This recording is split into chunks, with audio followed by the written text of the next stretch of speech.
Friends, मैं Atul Jain and आज हम क्लास 12 सब्जेक्ट बिजनेस स्टडी का चैप्टर नंबर थर्ड का सिंपल सा नेम है बिजनेस एनवायरनमेंट। ये आज हम पढ़ने वाले हैं। आज हम अपने फर्स्ट लेक्चर में सिंपल सा बिजनेस एनवायरनमेंट की क्या डेफिनेशन है एंड उसके क्या फीचर्स हैं, उसके क्या कैरेक्टरिस्टिक्स हैं, उनके बारे में आज हम डिस्कस करेंगे। तो सबसे पहले हम क्या पढ़ते हैं, बिजनेस एनवायरनमेंट। बिजनेस एनवायरनमेंट की डेफिनेशन क्या है, तो सिंपल सा समझते हैं। कोई भी बिजनेस होता है, कोई भी ऑर्गेनाइजेशन होती है, कोई भी कंपनी होती है, तो उसके सराउंडिंग में कई सारे ऐसे फोर्सेस होते हैं, फैक्टर्स होते हैं, इंडिविजुअल्स होते हैं, कई सारे ऐसे इंस्टीट्यूशन होते हैं जिनका हमारे बिजनेस पर या जिनका बिजनेस पर बहुत ही ज़्यादा इम्पैक्ट पड़ता है एंड उसका उन सारे फैक्टर्स का, उन सारे फोर्सेस का हमारी बिजनेस की परफॉर्मेंस पर बहुत ही ज़्यादा क्या पड़ता है, इफेक्ट पड़ता है।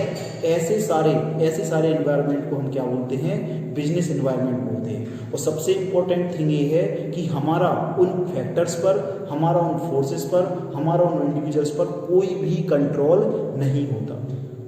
आगे समझ में कि उनका हमारे बिजनेस पर इफेक्ट तो पड़ता है, उनका हमारे बिजनेस की परफॉर्मेंस पर इम्पैक्ट तो पड़ता है, लेकिन हमारा उन पर कोई भी कंट्रोल नहीं होता है। ऐसे एनवायरनमेंट को हम क्या बोलते हैं, बिजनेस एनवायरनमेंट बोलते हैं। इसका सबसे अच्छा एग्जाम्पल यदि हम करंट सिनेरियो में देखें तो कोरोना वायरस है। कोरोना वायरस का क्या हमारे पास कोई कंट्रोल है क्या? हाँ, क्या हम उसको कंट्रोल कर सकते हैं? हम उस पर कोई भी कंट्रोल नहीं कर सकते, लेकिन उसका हमारे बिजनेस पर बहुत ही ज़्यादा इफेक्ट पड़ रहा है। आज हम देखते हैं कोई भी कंपनी हो, कोई भी ऑर्गेनाइजेशन हो, सारी कंपनी, सारे ऑर्गेनाइजेशन के जो भी प्लांट्स हैं, फैक्ट्रीज हैं, सब क्या हैं, बंद पड़े हैं। ट्रांसपोर्टेशन फैसिलिटीज बंद है, सारे टाइप के वर्क क्या है, बंद पड़े हैं। तो एक कोरोना वायरस जैसे कई सारे ऐसे इफेक्ट होते हैं, कई सारे ऐसे फैक्टर्स होते हैं जो हमारे बिजनेस को क्या करते हैं, इफेक्ट करते हैं, जिसका हमारी बिजनेस की परफॉर्मेंस पर बहुत ही ज़्यादा इम्पैक्ट पड़ता है, लेकिन हमारा उन पर कोई भी कंट्रोल नहीं होता है। ऐसे सारे फैक्टर्स, ऐसे सारे फोर्सेस को हम क्या बोलते हैं, बिजनेस एनवायरनमेंट बोलते हैं। मेरे ख्याल से आपको समझ में आया होगा। सिंपल सा हम डेफिनेशन देखते हैं। Business environment refer to forces, factors, individuals and institutions which are outside the control of business enterprise, but these may affect its performance। वो हमारे बिजनेस एंटरप्राइज के आउटसाइड होते हैं, हमारा उन पर कोई भी कंट्रोल नहीं होता, लेकिन उनका हमारे बिजनेस पर बहुत ही ज़्यादा इम्पैक्ट पड़ता है, उनका हमारी बिजनेस की परफॉर्मेंस पर बहुत ही ज़्यादा इफेक्ट पड़ता है। ऐसे सारे फोर्सेस, फैक्टर्स, इंडिविजुअल्स, इंस्टीट्यूशंस को हम क्या बोलते हैं, बिजनेस एनवायरनमेंट बोलते हैं। मेरे ख्याल से आपको समझ में आया होगा। इन सिंपल वर्ड्स ये भी आपको समझ में आ जाएगा। The business environment is the surrounding in which business exist. इसका सिंपल सा मतलब है, ये हमारा बिजनेस है, बिजनेस की सराउंडिंग में जो भी फैक्टर्स हैं, फोर्सेस हैं, उनको हम क्या बोलते हैं, बिजनेस एनवायरनमेंट बोल सकते हैं। सर ये फैक्टर और फोर्सेस होते क्या हैं, कौन कौन हैं? तो ये 5 फैक्टर्स होते हैं। इनको एक्सटर्नल फोर्सेस भी बोलते हैं क्योंकि ये हमारे बिजनेस के आउटसाइड वाले होते हैं, बाहर के होते हैं, ये हमारे इंटरनल फोर्सेस नहीं होते हैं। तो एक होता है स्लेप्ट, एक होता है सोशल, एक होता है एल से legal, economical, political, technological.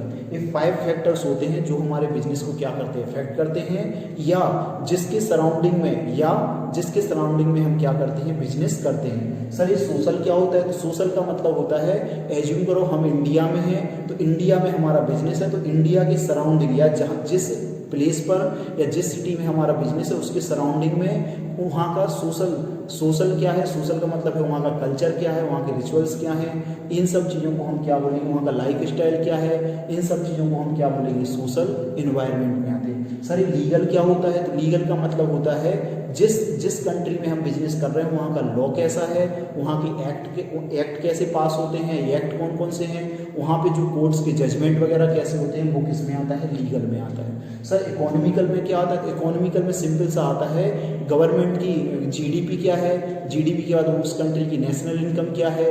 Economics आपने पढ़ी होगी, इकोनॉमिक्स में जो चैप्टर आते हैं, लाइक वहाँ पे डिमांड एंड सप्लाई का क्या इफेक्ट है, क्या उसका इफेक्ट पड़ सकता है हमारे बिजनेस पर, मॉनेटरी पॉलिसीज़ क्या हैं, उसके बाद फिस्कल पॉलिसीज़ गवर्नमेंट की क्या हैं, वो सब किसमें आती हैं, इकोनॉमिकल में। सर पॉलिटिकल क्या है? पॉलिटिकल का सिंपल सा मीनिंग होता है कि वहाँ पर कैसी गवर्नमेंट है, स्टेबल गवर्नमेंट है, अनस्टेबल गवर्नमेंट है, जिस टाइप की गवर्नमेंट है या जिस पार्टी की गवर्नमेंट है उनकी आइडियोलॉजी क्या है, वो सब किसमें आई, उनकी क्या काम करने का स्टाइल, क्या वर्किंग स्टाइल उनका क्या है, वो किस में आता है, पॉलिटिकल में। और टेक्नोलॉजिकल में आता है, हम देखते हैं कितनी ज़्यादा टेक्नोलॉजी चेंज हो रही है, तो टेक्नोलॉजी में चेंज होने से भी हमारे बिजनेस पर बहुत ही ज़्यादा इफेक्ट पड़ता है। पहले हम देखते थे कि टाइपराइटर होता था, पहले हम देखते थे कि फोटोकॉपी की अलग मशीन होती थी, स्कैनर अलग होता था, प्रिंटर अलग होता था, 3-3 4-4 मशीन अलग अलग होती थी। लेकिन आज टेक्नोलॉजी में इतना ज़्यादा एडवांसमेंट हुआ कि सारा कुछ एक ही मशीन के अंदर आ गया। हम देखते हैं मोबाइल में, मोबाइल जब नहीं था तो टॉर्च अलग होती थी, रेडियो लोग अलग रखते थे, टीवी अलग देखते थे, गाने सुनने के लिए टैप रिकॉर्डर रखते थे। लेकिन एक मोबाइल के आने से उसी मोबाइल में टॉर्च भी है, उसी मोबाइल में हम सॉन्ग्स भी सुन सकते हैं, उसी में मूवी देख सकते हैं, सारा कुछ हम एक ही मोबाइल में कर सकते हैं। तो जैसे जैसे टेक्नोलॉजी इंप्रूव होती है, कई सारे बिजनेस पर उसका क्या पड़ता है, इफेक्ट पड़ता है। या टॉर्च जो कंपनी बनाती थी उसका बिजनेस भी अब क्या हो सकता है, ख़त्म भी हो सकता है, या उसके बिजनेस पर बहुत ही ज़्यादा इफेक्ट पड़ा। क्यों? क्योंकि आज टॉर्च कोई खरीदता नहीं, आज जो मोबाइल से ही सबका काम चल जाता है। तो ऐसे कई सारे फैक्टर्स होते हैं, social, legal, economical, political, technological, 5 ऐसे फैक्टर्स हैं जिनका हमारे बिजनेस पर बहुत ही ज़्यादा इफेक्ट पड़ता है और जिस हमारे कंट्रोल की वो क्या होते हैं, बाहर होते हैं। उसके बाद एक और हमें इसमें टर्म पढ़ना है, एनवायरनमेंट स्केलिंग। एनवायरनमेंट स्केलिंग क्या होता है? तो एनवायरनमेंट स्केलिंग सिंपल सा होता है कि जो भी मैनेजमेंट होता है, जो भी बिजनेसमैन होता है, वो क्या करता है, जो भी एनवायरनमेंट में जो भी चेंजेस होते हैं उनको कंटिन्यूसली स्कैन करता है। स्कैन का मतलब सिंपल सा है, उसको क्या होनी चाहिए, कंप्लीट अवेयरनेस एंड अंडरस्टैंडिंग होनी चाहिए। क्या होनी चाहिए? कंप्लीट अंडरस्टैंडिंग कि जो जो चेंजेस हो रहे हैं एनवायरनमेंट में उसकी कंप्लीट अंडरस्टैंडिंग, अवेयरनेस होनी चाहिए कि जो भी चेंज यदि एनवायरनमेंट में होते हैं तो उसका हमारे बिजनेस पर क्या इफेक्ट पड़ेगा, तो क्या हमें कुछ प्रॉफिट होगा या कुछ लॉस होगा। तो इसके बारे में वो हमेशा क्या करता रहता है, उस एनवायरनमेंट को क्या करता रहता है, चेक करता रहता है। उसी के अकॉर्डिंग अब अपने ऑर्गेनाइजेशन में क्या करता है, वो उन चेंजेस को क्या करता है, इम्प्लीमेंट करता है। प्लानिंग में, पॉलिसीज में, प्रोसीजर्स में क्या करता है, उसी के अकॉर्डिंग चेंज करता है। तो मेरे ख्याल से आपको बिजनेस एनवायरनमेंट की डेफिनेशन भी समझ में आई होगी, उस एनवायरनमेंट स्कैनिंग भी मेरे ख्याल से आपको समझ में आई होगी। अब हम स्टार्ट करेंगे अपना नेक्स्ट टॉपिक, और नेक्स्ट टॉपिक सिंपल सा क्या है, फीचर्स ऑफ बिजनेस एनवायरनमेंट। हम उनको फर्स्ट पॉइंट स्टार्ट करते हैं, ऑल दी एक्सटर्नल फोर्सेस। इसका सिंपल सा मतलब है जो भी ये फोर्सेस होते हैं, जो भी फैक्टर्स होते हैं, चाहे वो सोशल हो, चाहे लीगल हो, चाहे इकोनॉमिकल हो, पॉलिटिकल हो, टेक्नोलॉजिकल हो, ये जो 5 फैक्टर्स होते हैं ये सब क्या होते हैं, एक्सटर्नल होते हैं। इनका इफेक्ट तो हमारे ऑर्गेनाइजेशन पर पड़ता है, लेकिन हमारा उन पर कोई भी कंट्रोल नहीं होता है। ये सारे एक्सटर्नल फोर्सेस हैं। सोशल मतलब कल्चर में क्या चेंज हो रहा है, क्या हम हमारा उस पर क्या कंट्रोल है, हमारा उस पर कोई कंट्रोल नहीं है। लीगल, गवर्नमेंट कौन से लॉ पास कर रही है, कौन से एक्ट पास कर रही है, क्या कोर्ट के जजमेंट हैं, इसका हमारा कंट्रोल इनके ऊपर नहीं है। इकोनॉमिकल, गवर्नमेंट की मॉनिटरी पॉलिसी, गवर्नमेंट की फिजिकल पॉलिसी, डिमांड में चेंज होना, डिमांड सप्लाई में चेंज होना, उस पर भी हमारा कोई कंट्रोल नहीं है। पॉलिटिकल, कौन सी गवर्नमेंट आती है, हमारा उस पर भी कोई कंट्रोल नहीं है। टेक्नोलॉजी में क्या चेंज होता है, कोई कंट्रोल नहीं है। क्यों? क्योंकि ये सारे एक्सटर्नल फोर्सेस हैं। हम तो अपने घर में हैं, हम अपना बिजनेस कर रहे हैं, कब इनमें चेंजेस आ जाएं, कब गवर्नमेंट चेंज हो जाए, कब टेक्नोलॉजी चेंज हो जाए, ये हमारे कंट्रोल में नहीं है। और ये सारे क्या हैं, एक्सटर्नल फोर्सेस हैं। मेरे ख्याल से आपको समझ में आया होगा। सेकंड नंबर पर आता है स्पेसिफिक एंड जनरल फोर्सेस। इसमें इन्होंने 2 टाइप्स के फोर्सेस की बात की है। स्पेसिफिक का मतलब होता है इंटरनल फोर्सेस। इंटरनल का मतलब इसमें इन्होंने 2 टाइप से डिस्कस किया है। स्पेसिफिक मतलब इंटरनल फोर्सेस। इंटरनल फोर्सेस ऐसे होते हैं जिनका हमारे बिजनेस पर डायरेक्टली इफेक्ट पड़ता है, एंड ये डे टू डे हमारे जो बिजनेस में ऑपरेशन चलते हैं उस पर इफेक्ट पड़ता है। लाइक स्पेसिफिक में क्या आता है, इंटरनल फोर्सेस में आते हैं लाइक हमारे वर्कर्स का एटीट्यूड चेंज हो रहा है कि नहीं हो रहा है। कई बार वो हमारे वर्कर्स हमारे अगेंस्ट में भी जा सकते हैं, हमारे सप्लायर्स हैं, इन्वेस्टर्स हैं, आ गया। तो ये हमारे इंटरनल फोर्सेस होते हैं, इनका हमारे बिजनेस में जो भी ऑपरेशन चलते हैं उन पर डायरेक्ट इफेक्ट पड़ता है। और सेकंड नंबर पर आता है जनरल फोर्सेस। जनरल फोर्सेस कौन से होते हैं, सिलेक्ट होते हैं, social, legal, economical, political, technological. Sir इनमें डिफरेंस क्या है, स्पेसिफिक फोर्सेस और जनरल फोर्सेस? स्पेसिफिक हमारे घर की प्रॉब्लम होती है। स्पेसिफिक कहाँ की प्रॉब्लम है, हमारे बिजनेस के अंदर की प्रॉब्लम है, इंटरनल प्रॉब्लम है। तो स्पेसिफिक फोर्सेस से केवल हमारे बिजनेस पर इफेक्ट पड़ेगा। आ गया कि जो भी स्पेसिफिक फोर्सेस होती है हमारे घर की प्रॉब्लम है, तो इससे केवल हमारे बिजनेस पर इफेक्ट पड़ता है। और जो जनरल फोर्सेस होते हैं इससे ऑल टाइप ऑफ ऑर्गेनाइजेशन पर, जो सेम इंडस्ट्रीज के जो भी ऑर्गेनाइजेशन होते हैं उन पर इफेक्ट पड़ता है। मेरे ख्याल से आपको समझ में आया होगा। स्पेसिफिक मतलब इंटरनल फोर्सेस। इंटरनल फोर्सेस में क्या क्या आते हैं, लाइक सप्लायर, हमारे एम्प्लॉयर्स, वर्कर्स आते हैं। और जनरल फोर्सेस में सिलेक्ट आता है social, legal, economical, political, technological. Specific forces क्या होते हैं, इसका केवल हमारे बिजनेस पर इफेक्ट पड़ता है, और जनरल फोर्सेस का इफेक्ट सारी इंडस्ट्रीज पर पड़ता है। मेरे ख्याल से आपको समझ में आया होगा। इंटर रिलेशन, थर्ड वाला पॉइंट है इंटर रिलेशन। इंटर रिलेशन का सिंपल सा मीनिंग है, सिंपल सा मीनिंग क्या है, जो भी ये फोर्सेस होते हैं social, legal, economical, political, technological, ये एक दूसरे से क्या होते हैं, इंटर रिलेटेड होते हैं। सर इंटर रिलेटेड का मतलब जैसे अभी हम डिस्कस करें सोशल और इकोनॉमिकल। सोशल मतलब जैसे हम देखते हैं हमारे इंडिया में वेस्टर्न कल्चर आ गया, तो क्या हुआ, कल्चर में चेंज हुआ। किसमें चेंज हुआ, कल्चर में, तो सोशल में चेंज हुआ। लेकिन कल्चर में चेंज होने से जो वेस्टर्न प्रोडक्ट है या जो फास्ट फूड है उसकी डिमांड बढ़ी, तो डिमांड कहाँ आता है, डिमांड आता है इकोनॉमिकल में। तो सोशल में क्या हुआ, कल्चर चेंज हुआ, इकोनॉमिकल में क्या हुआ, डिमांड चेंज हुई। तो दोनों क्या है, एक दूसरे से इंटर रिलेटेड है, ये एक दूसरे से इंटर रिलेटेड होते हैं। मेरे ख्याल से आपको ये भी समझ में आया होगा। फोर्थ नंबर पॉइंट क्या है, अनसर्टेनिटी। अनसर्टेनिटी का मतलब है ये क्या होते हैं, अनसर्टेन होते हैं, इनको प्रिडिक्ट करना आसान नहीं होता। इनमें चेंजेस कितने फास्ट होते हैं, उन चेंजेस को प्रिडिक्ट हम कर पाएं ये बहुत ही आसान नहीं होता। जैसे कि अभी सबसे अच्छा है कोरोना वायरस आया, क्या कोई कोरोना वायरस में इतना चेंज हुआ, क्या उसको प्रिडिक्ट कर पाया था कि ऐसा ऐसा कोरोना वायरस आएगा, हमारे देश में इतना सारा लॉकडाउन हो जाएगा, ऐसा कोई भी प्रिडिक्ट नहीं कर पाया।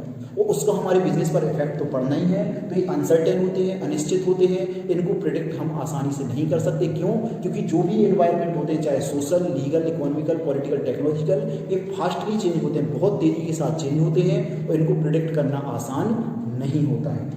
नेक्स्ट पॉइंट क्या है, डायनेमिक। डायनेमिक का सिंपल सा मतलब है, डायनेमिक को हम बिगिनिंग से पढ़ते आ रहे हैं, चेंजिंग एनवायरनमेंट। तो चेंजिंग क्या होता है, एनवायरनमेंट में चेंज होता है, हम कंटिन्यूसली पढ़ते आ रहे हैं। तो इस चेंजेस को हम स्कैन तो कर लेते हैं कि ये चेंजेस हो रहा है, ये चेंजेस हो रहा है, चेंजेस को स्कैन तो कर लेते हैं, लेकिन उसका हमारी परफॉर्मेंस पर क्या इफेक्ट पड़ेगा, उसका और फर्दर क्या चेंजेस आएंगे, उसको मेजर करना आसान नहीं होता। उसका हमारी पॉलिसीज पर क्या, पॉलिसीज हमें चेंज करनी पड़ेगी, हमें उसके बाद अपनी प्रोसीजर्स चेंज करनी, स्ट्रेटजीज चेंज करनी पड़ेगी, प्लानिंग चेंज करनी पड़ेगी। तो जो डायनेमिक इन्होंने जो कंसेप्ट दिया है या जो फीचर उन्होंने डायनेमिक दिया है, इसका सिंपल सा मतलब है बिजनेस इन्वायरमेंट में कंटिन्यूसली चेंजेस तो होते हैं। हम एज्यूम करो हमने उनको स्कैन भी कर लिया, स्कैन करने के बाद भी हमारे बिजनेस पर उसका क्या इम्पैक्ट पड़ेगा, हमारी परफॉर्मेंस पर क्या इफेक्ट पड़ेगा, हमारी प्लानिंग पर, पॉलिसीज पर, स्ट्रेटजीज पर, ऑब्जेक्टिव पर क्या इफेक्ट पड़ेगा, इसको प्रिडिक्ट करना भी आसान नहीं होता है, ये बहुत ही टफ है। नेक्स्ट नंबर पर क्या है, कॉम्प्लेक्स। कॉम्प्लेक्स में भी सिंपल सा यही है कि ये जो भी एनवायरनमेंट होते हैं, जो भी social, legal, economical, political, technological जो भी एनवायरनमेंट होते हैं, इनको प्रिडिक्ट करना या इनको आसानी से समझ पाना बहुत ही आसान नहीं होता। आ गया, इसका हमारे बिजनेस पर भी क्या इफेक्ट पड़ेगा, इसको भी हम मेजर आसानी से नहीं कर सकते। तो मेरे ख्याल से आपको समझ में आ गया होगा। और लास्ट वाला पॉइंट क्या है, रिलेटिवली। रिलेटिवली का सिंपल सा मतलब होता है ये डिपेंड करेगा, रिलेटिविटी का सिंपल सा मीनिंग ये डिपेंड करेगा, कंट्री टू कंट्री डिपेंड करेगा। एज्यूम करो इंडिया का कल्चर अलग है, यूएस का कल्चर अलग है, रीजन टू रीजन डिपेंड करेगा कि साउथ का जो खाने का स्टाइल है, साउथ का जो खाने का फूड वगैरह का जो सिस्टम है वो अलग है, खाने पीने का, रहन सहन, कल्चर, तो डिपेंड करेगा, कंट्री वाइज डिपेंड करेगा, रीजन वाइज डिपेंड करता है। तो डिपेंड, रिलेटिवली का सिंपल सा मतलब है डिपेंड करेगा, कंट्री टू कंट्री डिपेंड करेगा, रीजन टू रीजन डिपेंड करेगा, क्या उस पर इफेक्ट पड़ेंगे, क्या उस पर इफेक्ट नहीं पड़ेंगे।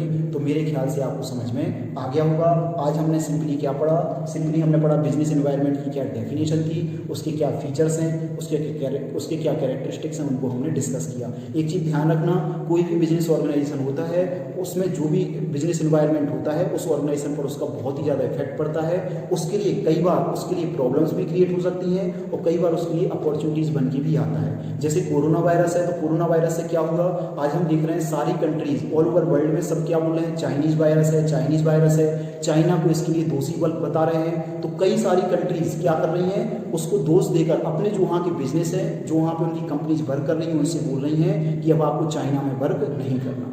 तो चाइना के लिए तो क्या है, चाइना के लिए तो एक नेगेटिव न्यूज़ है, लेकिन इंडिया जैसी कंट्रीज जो डेवलपिंग कंट्रीज है उनके लिए पॉजिटिव न्यूज़ है। क्यों, क्योंकि कई सारी कंट्रीज अपनी कंपनीज को वहाँ से निकालेंगी कि हमें अब चाइना में से बिजनेस नहीं करना, वहाँ फैक्ट्रियाँ ओपन नहीं करनी है, तो कहाँ करेंगी, तो फिर हो सकता है वो इंडिया के लिए एक अपॉर्चुनिटीज़ बन जाए। तो कई बार हमारे लिए अपॉर्चुनिटीज़ भी आती हैं, कई बार हमारे लिए पॉजिटिव साइन होता है, कई बार हमारे लिए नेगेटिव साइन होता है। तो मेरे ख्याल से आपको एक टॉपिक समझ में